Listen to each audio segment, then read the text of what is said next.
when you made films through the history, it was a big step to use available light, because the film stock was not able to film in these conditions.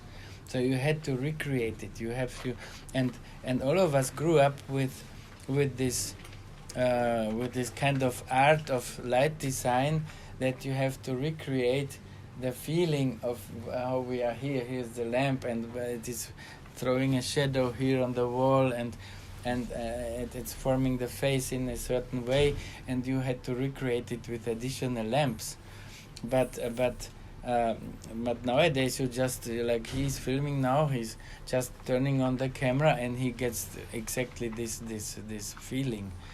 And this film was kind of, for my work, a transition where I started to experiment with this available light. It was I think it was even the last film shot on film, and it was then digitalized later.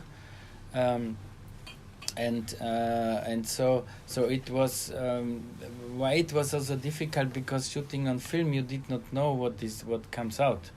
You knew it by your experience, by measuring, and you knew this is this stop, and when you go 2 or 3 stops under, then it's becoming black.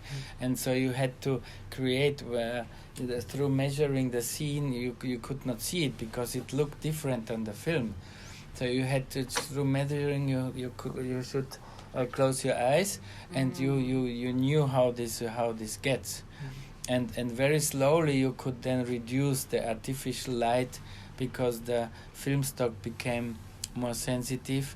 So you could say, okay, I can work with it, and it is 3 stops under, but when I push a little bit, then I will still see something. And so with this, I experimented on this film. So you see also the kind of first steps of available light.